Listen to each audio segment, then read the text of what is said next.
Hey guys और मेरे सभी लिसनर्स को मेरा प्यार भरा हाय। और आज मैं आपके सामने लेकर आई हूँ एक रियल स्टोरी। वैसे तो कई सारी ऐसी रियल स्टोरीज होती हैं जिन्हें सुनने के बाद हम शॉक्ड हो जाते हैं, हैरान हो जाते हैं कि ऐसा भी कभी हो सकता है। वैसी ही एक स्टोरी आज मैं आपके साथ शेयर कर रही हूँ, जो कि है एक लड़की की जिसका नाम था ब्लांच मोनियार।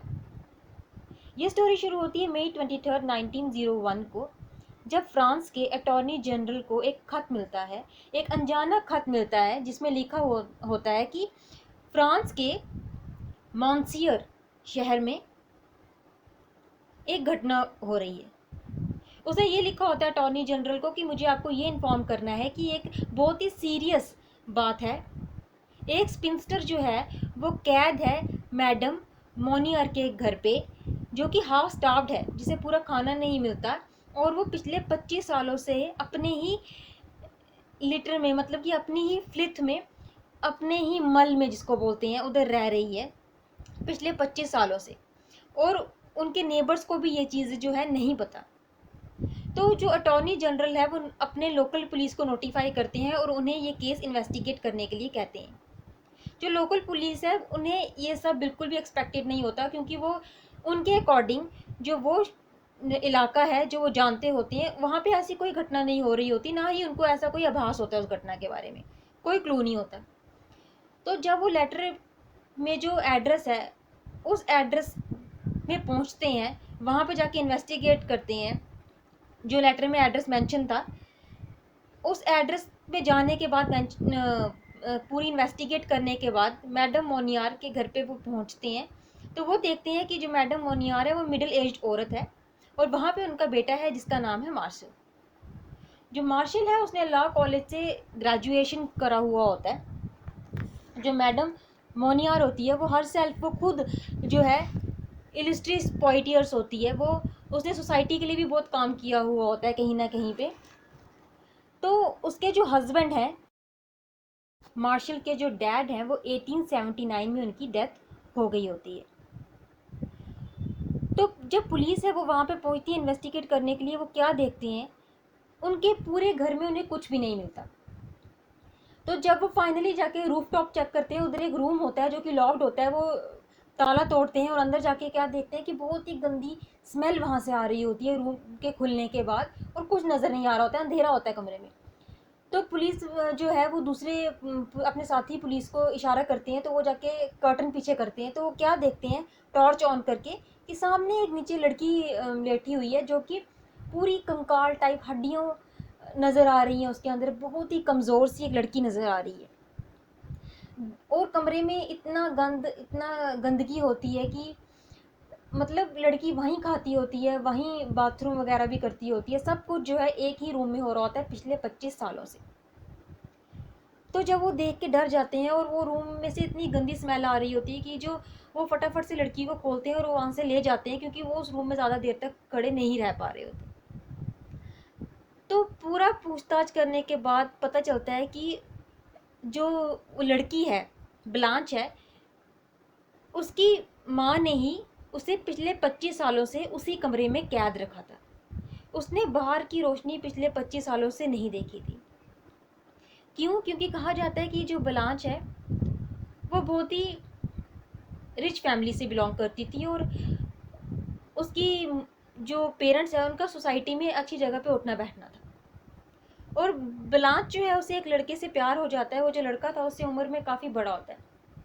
उसके पेरेंट्स को इस चीज़ से एतराज़ था, इसलिए नहीं कि वो जो ब्लांच है वो किसी लड़के से प्यार करती है, और उन्हें ये भी एतराज़ था कि वो दोनों बातों से, कि वो क्यों प्यार करती है और वो जो लड़का है उससे उम्र में बड़ा है, बड़ा ही नहीं काफ़ी बड़ा है। तो उनने ब्लांच को मना कर दिया कि तुम ऐसा नहीं करोगी, बट वो नहीं मानी, तुम उसके साथ शादी नहीं करोगी। वो जब नहीं मानी तो उसकी माँ उसे ज़बरदस्ती एक कमरे में बंद कर देते हैं। तो जो कहा जाता है कि जो उसका लवर है वो 1885 में मर गया था, लेकिन उसकी माँ ने, ब्लांच की माँ ने ब्लांच को फिर भी नहीं छोड़ा, फिर भी आज़ाद नहीं किया। उसने अपनी बेटी को उसी रूम में कैद रखा पिछले 25 सालों तक। तो जब पुलिस उसे वहाँ के पे लेकर जाती है, ब्लांच जब बाहर की किरणें रोशनी उसके मुंह पे पहली बार पड़ती है, वो हैरान हो जाती है। वो उसे कुछ समझ नहीं आ रहा था, वो बोलना भूल चुकी होती है, वो नहीं बोल पा रही होती है, वो नहीं पहचान पा रही होती है क्या है, मतलब उसे मुश्किल हो रही होती है। पिछले 25 सालों से वो एक ही रूम में होती है गाइस, तो कैसे वो पहचाने की चीज़ों की, उसके लिए सब कुछ बहुत मुश्किल हो रहा था, चल नहीं पा रही होती, बहुत हड्डियाँ का ढांचा जैसे वो बन गई होती है, उसने अपना वज़न बहुत कम कर लिया था और वो टोटली अनजान हो गई होती है इन सब चीज़ों से। तो जब पुलिस बलांच को वहाँ से आज़ाद करती है तो वो साथ साथ में ही उसके मम्मी को भी गिरफ्तार कर लेती है और उसके भाई को भी अरेस्ट कर लेती है। तो मैंने जो बहुत सारे सर्वेंट से भी पूछताछ की जाती है, बहुत सारे सर्वेंट से पूछताछ करने के बाद उन्हें ये पता चलता है, उनके बयान ये आते हैं कि हाँ, हमने भी ब्लांच की काफ़ी आवाज़ें सुनते थे वहाँ पे जब हम काम करते थे, कि वो बोलती थी, प्ली करती थी कि मुझे छोड़ दो, मुझे छोड़ दो, कब तक मुझे यहाँ पे ऐसे रखोगे। तो लेकिन हमारे जो मालकिन थे उनके साथ लॉयल्टी थी, हम उनके बारे में इसलिए हमने नहीं बताया किसी को भी। और आधे जो सर्वेंट्स थे उनका ये मानना था कि जो ब्लांच है शायद वो मेंटली अनस्टेबल है, जैसा कि उन्हें बताया गया था। तो उन्हें ये सब सच लगा था और उन्हें इस वजह से भी किसी को ये नहीं बताया था। जब मैडम मोनियार अरेस्ट होती है उसके बाद 1901 में ही 15 दिन के बाद ही मैडम मोनियार की डेथ हो जाती है 9 जून को। और उसके लास्ट वर्ड जो हैं वो पुलिस ने ये बताया, उसके लास्ट वर्ड ये थे, डॉक्टर्स ने बताया कि उसके लास्ट वर्ड थे, ओ माय पूर ब्लांच। तो डॉक्टर ने पुलिस को ये बताया। तो यही सब होता है। जो मार्शल था उसे जब अरेस्ट कर लिया गया उसके बाद उसे जल्द छोड़ दिया गया, क्योंकि जब उनके आसपास जो उनके नेबर्स थे उनको सच्चाई पता चली, वो सारे खड़े हो गए, उनमें बहुत गुस्सा था, पूरी सिटी में बहुत गुस्सा था कि इन्हें सज़ा मिलनी चाहिए। लेकिन जब मैडम मोनियार की डेथ हो गई उसके बाद उसके बेटे को सज़ा मिलनी थी, तो सारे बहुत खिलाफ थे उसके कि उसको सज़ा मिलनी ही चाहिए। तो जज जो था उसने ब्लांच इम्प्रिजनमेंट के लिए मार्शल को अक्टूबर 11 में जेल के लिए सज़ा सुना दी गई, 15 महीनों के लिए उसे इम्प्रिजन कर दिया गया। तो जब लोगों को पता चला, लोग बहुत गुस्से में थे। तो जब उन्हें पता चला कि मार्शल को भी सज़ा मिली है तो वो हल्के से रिलैक्स हुए। लेकिन जैसा कि मैंने बताया था, जो मार्शल था वो लॉ कॉलेज से ग्रेजुएशन की हुई थी, वो खुद भी एक लॉयर था। तो उसने ये केस जो है फिर से लड़ा और उसने, तो जज को अपना वर्डिक्ट चेंज करना पड़ा। उन्होंने जो अक्टूबर 11 में उसको सज़ा मिली थी, तो नवंबर 30 को उसको जो है उसकी सज़ा माफ़ कर दी गई, कम कर दिया गया। क्योंकि नवंबर 30 को जो कोर्ट ने अपना वर्डिक्ट दिया उसमें ये बताया कि जो मार्शल है उसने कोई भी कानून नहीं तोड़ा है, उसने कोई भी लॉ ब्रेक नहीं किया है, उसने ब्लांच के साथ कोई भी गलत सलूक नहीं किया था। और उसने ये कहा था कि वो जो भी उसने किया अपने माँ के कहने पे किया, माँ का रूल हमारे घर पे चलता था इस वजह से किया, उसके खुद की मर्ज़ी से कुछ भी नहीं हुआ। वो खुद जो है ब्लांच के सामने जाके न्यूज़पेपर पढ़ता था ताकि उसको बाहर का पता चले, उसके रूम में जाके थोड़े टाइम तक, जहाँ तक कहा उसने कि मैं पढ़ता था न्यूज़पेपर। और उसने कई बार उसे छोड़ने के लिए भी बात से बात की, बट ऐसा सब कुछ नहीं हुआ। वही हुआ जो उसकी माँ चाहती थी। तो अपने जब कोर्ट ने अपना वर्डिक्ट सुना दिया, उसे छोड़ दिया गया नवंबर 30 को। तो जो लोग थे वो कुछ बोलने के लायक नहीं थे, वो सारे चुप थे। और ये कहा जाता है कि मार्शल ने जो है अपना शहर छोड़ दिया, लेकिन अपना घर जो था उसका वो वहीं पे था। जो मार्शल है वो 1930 में उसकी डेथ हो गई। जो ब्लांच जो है वो स्लोली उसने रिकवर कर लिया था, वो थोड़ा सा ठीक हो गई थी। वो जो है वो थोड़ा बात करने लगी थी, वो पहचानने लगी थी चीज़ों को, लोगों से हल्का हल्का बात करने लगी थी। लेकिन वो हल्की सी डरी हुई रहती थी, वो पूरी तरह से लोगों में घुल मिल नहीं पाई, वो पूरी तरह से सोशल नहीं हो पाई, जो पहले की तरह वो नहीं रही। सोसाइटी में उसको उठना बैठना ज़्यादा नहीं रहा। तो जो ब्लांच है वो भी जो है 12 साल के बाद 1930 में उसकी भी डेथ होगी।